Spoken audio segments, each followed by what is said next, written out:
Saudações cordiais, nesta aula abordaremos a escravidão na América Portuguesa. A escravidão foi característica em toda a América. Nós podemos observar no sul dos Estados Unidos, no sistema de plantation, grande uso de mão de obra escravizada. Em Cuba, na América Espanhola, sim, houve escravidão africana, mas o número de indígenas escravizados era maior. Na América Portuguesa, o número de africanos escravizados foi o maior de todos. O Brasil foi o local que mais recebeu africanos, e um processo que naquele período de 300 anos de escravidão e tráfico será marcado por violências, desvalorização cultural, assassinatos, torturas desses povos. Hoje, nós temos uma expressiva população afrodescendente. O Brasil já tem mais da metade da população que se considera negra, segundo o IBGE, pretos e pardos, e temos uma história de personalidades negras que lutaram por seus direitos, e algumas delas estão no mapa, como Sueli Carneiro, Abdias do Nascimento, são grandes nomes do movimento negro, Luiz Gama, um grande abolicionista. Nos Estados Unidos, o nome do Martin Luther King, né? Bob Marley na música. Então, temos na Argentina, considerada a mãe da nação, né? Uma mulher negra, o Rosário, foi muito importante na luta pela independência argentina. Essa população negra, se observarmos o Brasil, ele tem uma representatividade negra muito grande. No entanto, o país ainda é racista porque restringe direitos à população negra por uma questão marcada pela divisão histórica entre brancos e negros, pela forma como as instituições são estruturalmente focadas em privilegiar brancos e não negros, e também na violência contra negros, que compõem a maior parte da população pobre, das periferias, e que não estão, na sua maioria, nos principais espaços de poder. Se nós pensarmos na escravização, temos que pensar no tráfico. A escravização, ela decorreu não pelo racismo, ela começa pelo tráfico. O racismo, ele vai se estruturar ao longo do processo da escravidão, obviamente. Tem o racismo científico no século XIX, que vai afirmar de forma absurda que brancos são superiores a negros. Esta forma de ver a racialização é bem posterior.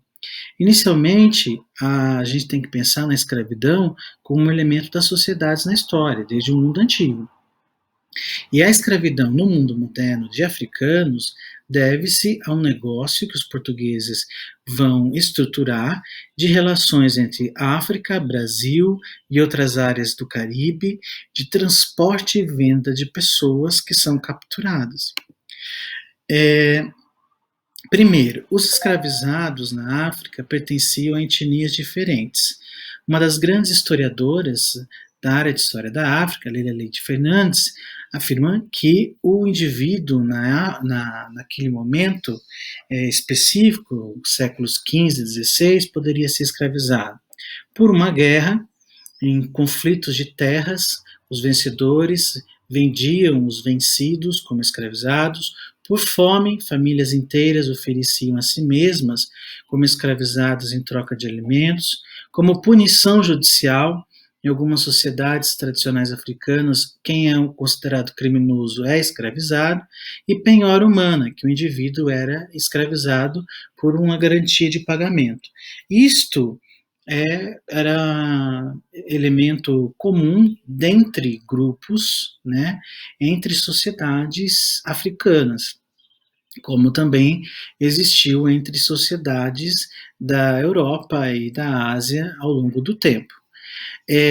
No continente africano, a escravidão que existia, ela tinha características diferentes da escravidão que os portugueses vão impor.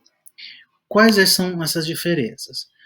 Na África, a minoria era escravizada, a perda de liberdade do indivíduo não era completa. Eles exerciam posições subalternas nas sociedades dos vencedores da guerra. Mas ele não era considerado um objeto plenamente. Eles podiam se casar com pessoas livres, eles podiam mudar, podiam deixar de ser escravizados, podiam virar comerciantes, podiam virar funcionários do governo. Um descendente de um escravizado tinha os mesmos direitos das pessoas livres. Então, filho de um escravizado não era escravizado. Isto é bem diferente do que aconteceu com a escravidão que os portugueses vão colocar, que é vender o indivíduo como objeto e que vai trabalhar até a morte, sob métodos horríveis de tortura, levando para áreas distantes da África, desvalorizando a sua cultura, não permitindo mudança social.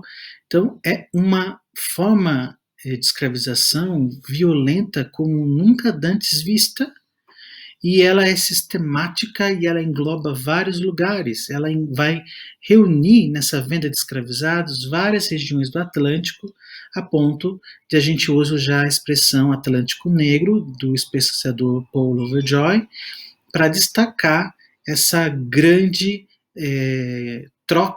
tráfico de escravizados. Os portugueses, eles vão chegar à África, ter contato com os reinos africanos. Nós sabemos que esses reinos tinham reis poderosos, faziam comércio de minérios, faziam comércio de tecidos, tinham um comércio bem desenvolvido. Em 1443, eles criam uma feitoria, um local de passagem, de guarda de produtos em Aguim, e eles vão criar portos de escravizados perto dos rios Senegal e Gâmbia. Eles vão capturar esses escravizados, vão colocar nesses portos para embarcar para os navios. Vão criar um porto no Golfo da Guiné, no São Jorge da Mina. Em primeiro, eles sequestravam a população, né? E depois ele começou a fazer comércio com os grupos.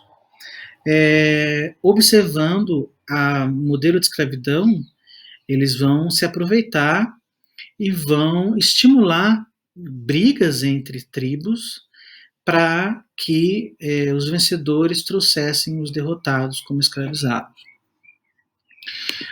Primeiro passo: os traficantes europeus ou americanos davam armas de fogo e pólvora, ou tabaco e aguardente, para os chefes africanos. Em troca, eles queriam prisioneiros de guerra. Os chefes provocavam guerras para ter prisioneiros. Esses prisioneiros eram trocados por mais armas que eram usadas nas guerras. E esses prisioneiros de guerra serviam como moeda de troca para os chefes africanos, como mercadoria para os traficantes. Para os chefes africanos, o escravizado era uma moeda de troca. Para o traficante, ele era um objeto que seria vendido e geraria lucro. Vejam que os portugueses, eles dão arma de fogo, eles sempre vão estar dando arma de fogo e pólvora para incentivar as guerras, para depois fazer esses prisioneiros, tá? O tráfico, ele se amplia e nós temos muitas rotas de tráfico, e essas rotas ainda são mapeadas a partir de documentos que ainda são analisados. Aqui é uma forma didática de mostrar 4 grandes rotas de navios negreiros que saíam, então, de portos africanos, trazendo pessoas nos porões e vendendo-as como escravizadas. Tem a Rota da Guiné, na parte superior, e ela vai chegar em São Luís, por exemplo, no Maranhão, principalmente, e vai vender escravizados para o interior. A Rota da Mina, que tem o Porto de Mina, né? Um famoso Porto de Mina, da região da Nigéria, vai chegar principalmente na Bahia, em São Luís e no Rio de Janeiro. A Rota de Angola, que vem da região de Angola e vai principalmente para Salvador e Rio de Janeiro, e uma rota que vem de Moçambique, vem mais distante para o Rio de Janeiro. Principais portos de recepção de escravizados: Rio de Janeiro, que se tornou a capital do Brasil depois da mineração, e Salvador, que foi a primeira capital do Brasil. E lá no norte, nordeste, São Luís. Esses são os principais locais. Os escravizados também iam para as Antilhas, iam também para os Estados Unidos. Então, eram navios com milhões de africanos transportados. A maioria dos escravizados que vieram para o Brasil pertenciam a dois grupos étnicos, que são os bantus, que vêm da região de Angola, Moçambique e Congo, que foram mais para o centro-sul e nordeste, e os sudaneses, que vieram da Guiné, da Nigéria e da Costa do Ouro, que foram levados principalmente para a região da Bahia. Tá?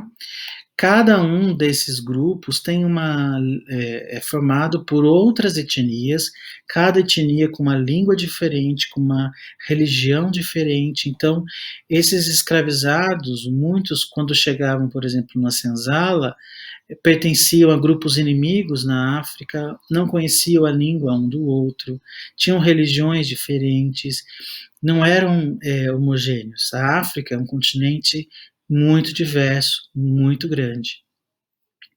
Aqui a ilustração de um navio negreiro, que também era chamado de tumbeiro, ou seja, um lugar de morte, né?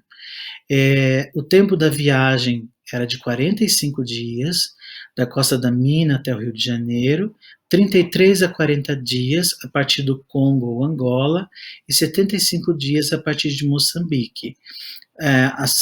Os escravizados ficavam no porão, eles ficavam apertados, como se fossem sentados uns sobre os outros, para caber mais e mais. Tivesse doença ou morresse, era jogado ao mar. Parte da carga sempre, como era chamado, né, sempre havia mortos, e os traficantes já faziam uma porcentagem de quantos iriam morrer. Sempre haveria mortes, e o mingau dado por dia e a água dada por dia era muito pequeno frente às necessidades. Então, esses escravizados vinham em condições horrorosas. A pintura, ela não mostrou esse horror dentro de um navio. Esse é o quadro mais famoso, chamado Navio Negreiro, do Rugendas, Joachim Maurits Rugendas, e ele mostra o navio negreiro, as pessoas nuas, os negros nus, a parte central, um negro recebendo comida, doentes no chão, os fiscais. Esta realidade não condiz com a maioria dos navios negreiros, que eram superlotados, sujos, né? Não havia espaço para movimentação.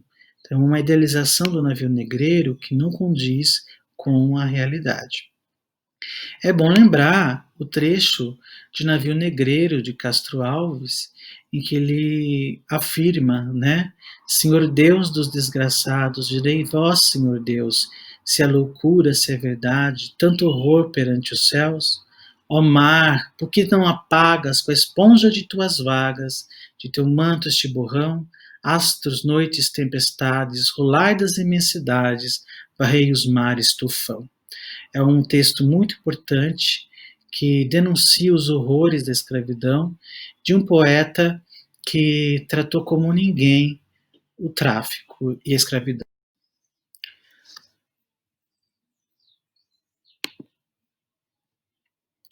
Uma obra que foi lançada recentemente, chamada Escravidão, do Laurentino Gomes, um jornalista, que ficou também conhecido por escrever 1808, livros sobre a vida da família real, 1822, livros sobre a independência do Brasil, e 1889, livros sobre a proclamação da República.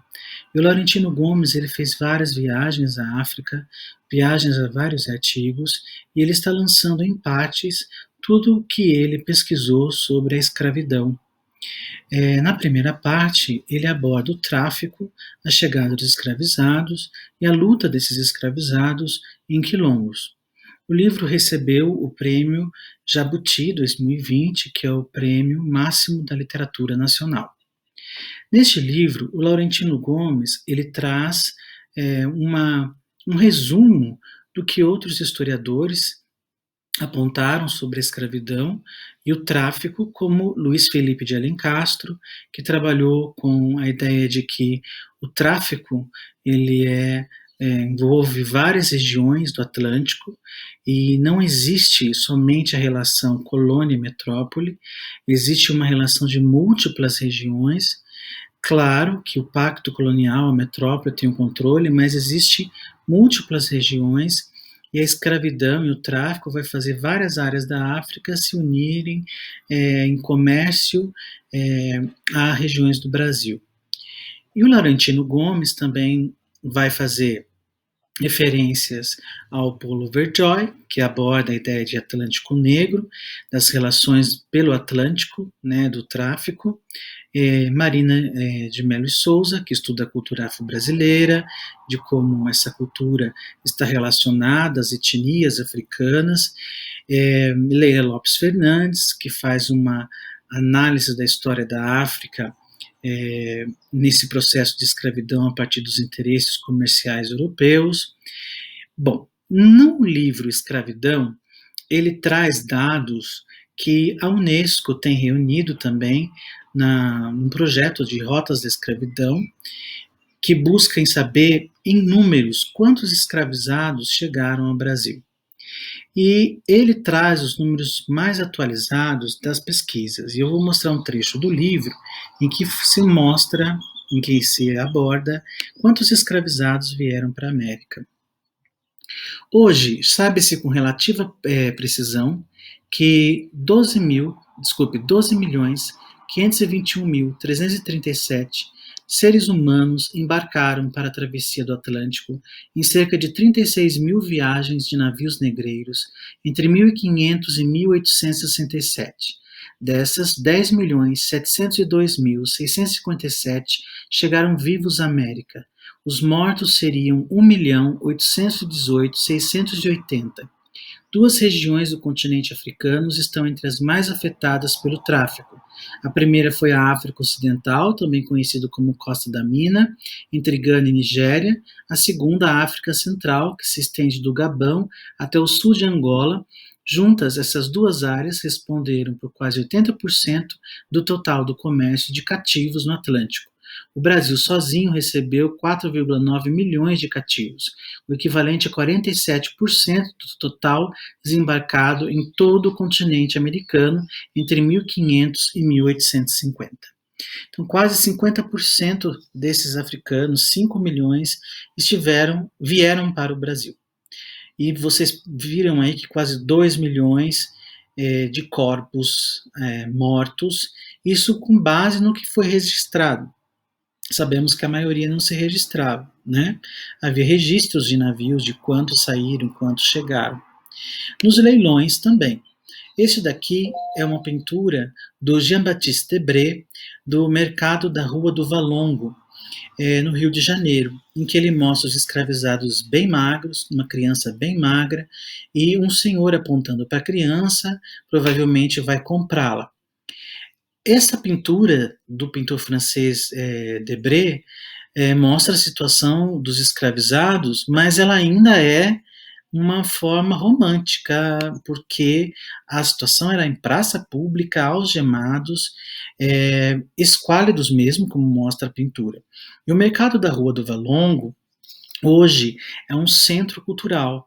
Na época da Copa, das Olimpíadas, o Rio de Janeiro passou por um processo de reformas. E para as Olimpíadas, a área do Valongo ela começou a ser destruída e o mercado da Rua do Valongo, antes, ele era grande local de chegada de africanos, depois ele foi desativado, e hoje, lá nas escavações, você encontra esqueletos e objetos de escravizados do momento em que era feito o leilão. Então, hoje é um local de exposição e de pesquisa histórica. As violências contra os escravizados eram rotineiras, de mostrar os castigos como forma de controle do corpo, de controle da fala, do controle da mente. Então, havia o pelourinho, havia o uso dos grilhões no pescoço, as bocas cerradas para que eles não bebessem ou não comessem da comida dos senhores, a prisão pelos pés ou pelas mãos, chicotear, né, amarrando o indivíduo, queimar. Todas essas formas de agressão eram cotidianas, faziam parte do controle social desses escravizados, que exerciam diversas funções. Aqueles que trabalhavam nas casas, aquelas que eram amas de leite, que eram obrigadas a amamentar os senhores, os filhos dos senhores, eram obrigados a alimentar os filhos dos senhores e ficavam menos com seus próprios filhos, amamentando o filho do senhor, aquelas que cuidavam da comida, da limpeza da casa, aqueles que trabalhavam na agricultura, e aqueles que trabalhavam serviços domésticos, aqueles que trabalhavam na limpeza urbana. Existiam os chamados tigreiros, que eram escravizados, que pegavam todo o cocô e o xixi das casas, colocavam em baldes, levavam na cabeça e jogavam no rio ou no mar. Como escorria os dejetos no corpo, eles ficavam com listras, né, de dejetos, eles eram chamados de tigueiros. Todas as piores funções eram dadas a esses escravizados, que mesmo assim vão buscar resistir pelas fugas. O suicídio é uma forma de resistência, porque ele prefere acabar com a própria vida ou acabar consigo, que é uma propriedade para o senhor, do que continuar nessa situação. Havia muitos abortos, mulheres abortavam para que os filhos não nascessem na condição de escravizado. Havia também as violências sexuais, né, que mulheres eram submetidas, mulheres negras que eram colocadas como concubinas, ou seja, eram sempre abusadas pelos senhores, né. Essas mulheres tentaram de tudo, né, envenenar senhores, fugir, formar quilombos, né, para buscar a sobrevivência numa sociedade extremamente racista, patriarcal, onde a maioria da população era escravizada e tratada como um objeto, um instrumento de trabalho. Este mapa retrata as terras quilombolas, ou seja, descendentes de quilombos, descendentes de pessoas que criaram quilombos, têm por lei direito a permanecer nessas terras que historicamente foram locais de agricultura, de criação de animais, de manutenção de cultura de grupos que fugiram, criaram comunidades, ou que depois de um processo de libertação, criaram comunidades em que esses negros livres davam apoio também aos libertos. Tivemos vários quilombos no Brasil, muitos deles inclusive liderados por mulheres negras, como o quilombo liderado por Teresa de Benguela, na região do Mato Grosso, na Serra do Piolho. Esses quilombos, hoje descendentes de quilombolas, as terras, elas podem ser garantidas a essa comunidade depois de um estudo antropológico, histórico dessa comunidade para ver todo o processo, como ela se construiu e a comprovação de que ela é uma área quilombola. No estado do Paraná, essas são as regiões quilombolas. Vocês podem observar que quanto mais escuro é a região onde tem mais população negra. Os pontos em vermelho são os pontos onde há quilombos no Paraná. Na região de Campo Largo se destaca o quilombo de Palmital dos Pretos, que é bem próximo na cidade e também próximo a Ponta Grossa, e o quilombo enfrenta dificuldades para produzir, manter a comunidade economicamente ativa, porque a maioria precisa sair para trabalhar fora do quilombo, não consegue manter-se dentro do quilombo, e é preciso que o poder público crie meios para que a comunidade quilombola consiga sobreviver com os meios de subsistência necessários. Principalmente incentivar a agricultura familiar, né? Segundo a Constituição de 1988, no artigo 68, aos remanescentes das comunidades dos quilombos que estejam ocupando suas terras é reconhecida a propriedade definitiva, devendo o Estado emitir-lhes os títulos respectivos. Há muitas comunidades que ainda buscam esse reconhecimento e lutam por esse reconhecimento. Além da ideia da garantia de terras para essa população que foi alijada desse direito ao longo da história, devemos lembrar da importância de valorizar a cultura dos africanos, a cultura negra, que está presente em tudo. Porque a maior parte da população brasileira é negra, os africanos ajudaram a construir esse país, um processo violento de colonização, e o vocabulário, os ritmos, a forma, o comportamento, as relações de poder, a literatura, toda forma de expressão artística, tudo tem influência africana.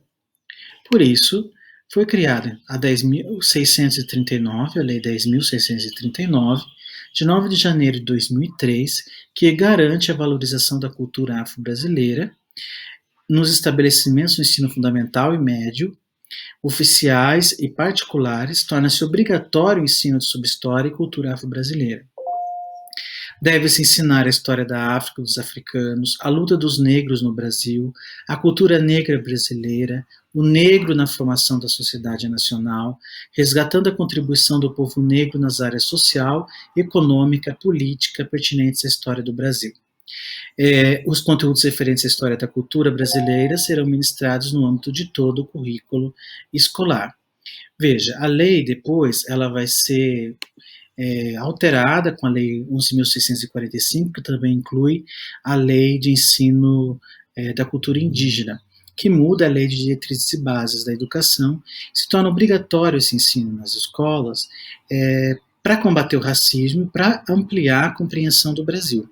Porque por muito tempo a história do Brasil foi feita pelo prisma europeu, e a maioria da população negra e indígena que fez parte dessa história sempre foi apresentada de forma passiva, e não é verdade.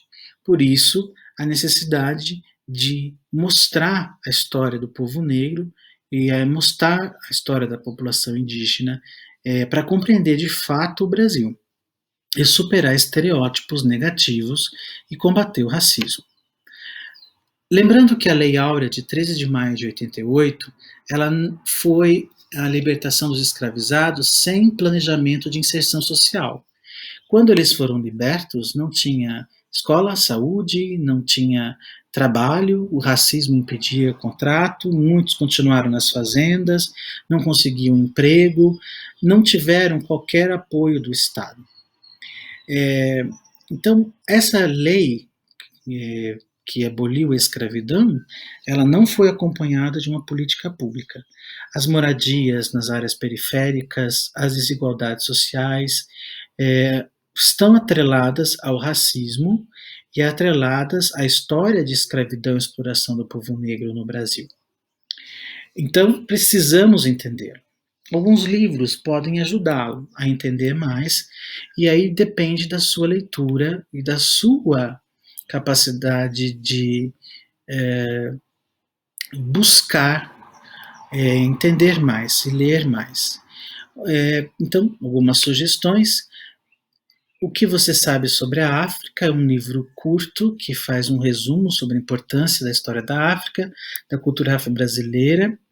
Um livro mais completo, A África na Sala de Aula, tem a história da África desde o período da origem do homem até as independências e a formação dos países africanos. Um dos maiores autores de história da África no Brasil é Alberto da Costa e Silva, um grande diplomata que escreveu obras como A Enxada e a Lança e A Manilha e o Libambo, onde ele explora governos locais, culturas locais do povo africano. Há também a História Geral da África, que é uma série de volumes.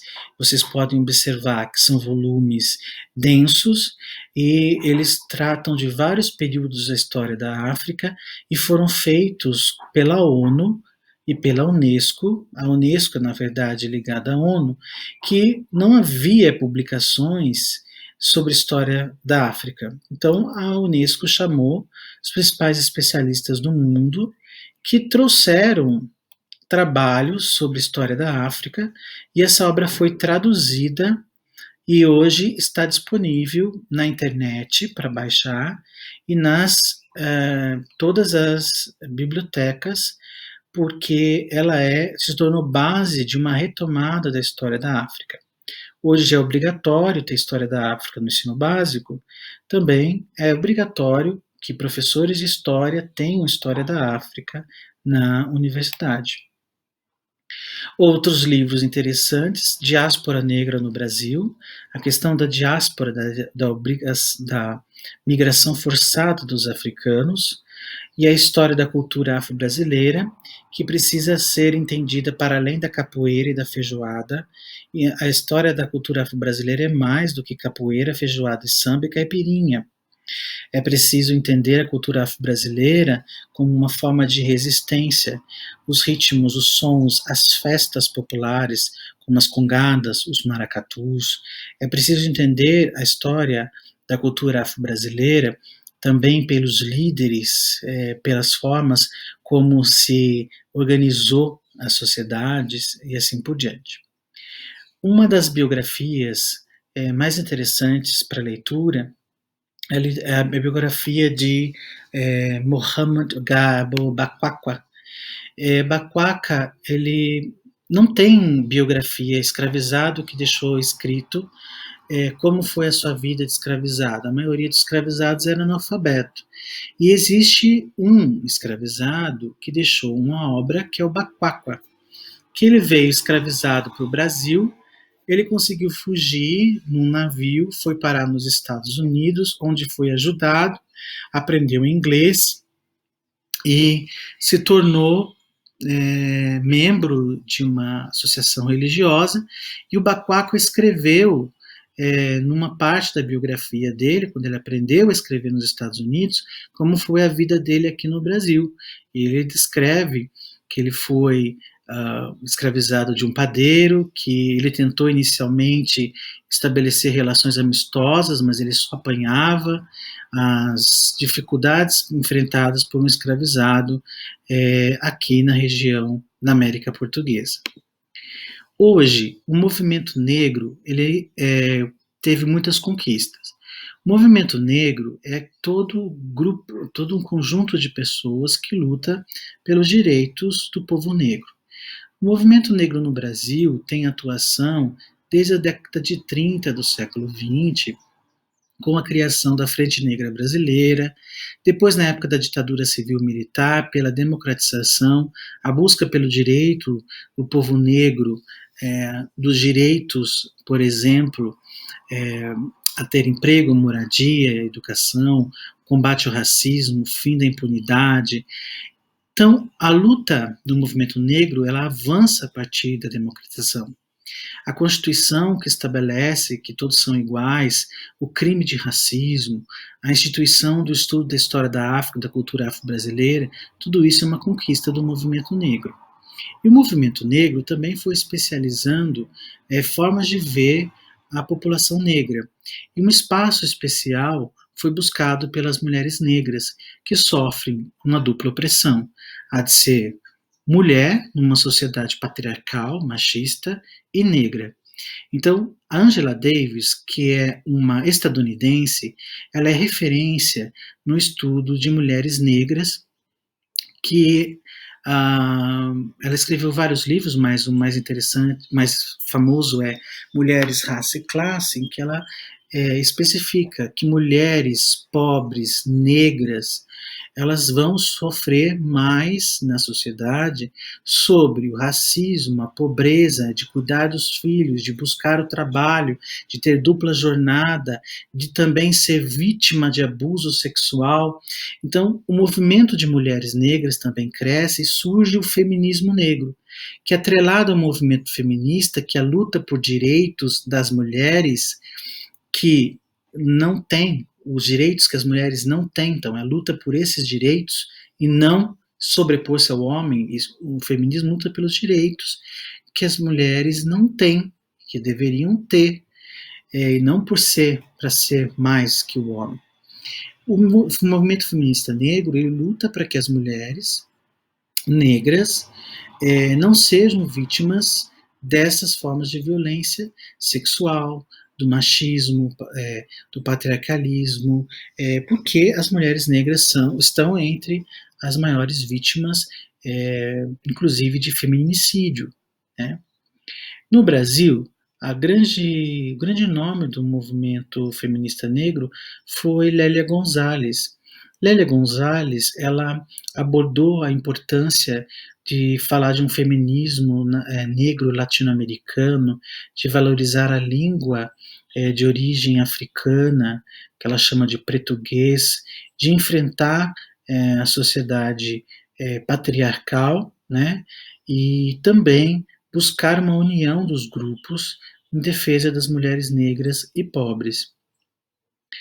Outro nome importante do movimento negro é Abdias do Nascimento. Ele escreveu O Genocídio do Negro Brasileiro. Abdias criou o Teatro Experimental do Negro. As peças teatrais faziam críticas severas ao racismo, atores negros passaram a ter espaço, e Abdias do Nascimento ele começa a demonstrar na sua obra como o negro é vítima de violência e é assassinado no Brasil. Então existe um contínuo assassinato dos negros no Brasil por policiais, por conflitos sociais. E atualmente o Silvio Almeida destacou-se por trazer a expressão racismo estrutural, destacando que o racismo está em tudo, nas escolas, nos hospitais, na política, ou seja, o racismo está em toda a sociedade. Então, para combatê-lo é preciso um movimento amplo das pessoas em todos os lugares, porque ele está embrenhado na Constituição do Brasil. E é claro que continuamos hoje com um racismo forte e precisamos combater.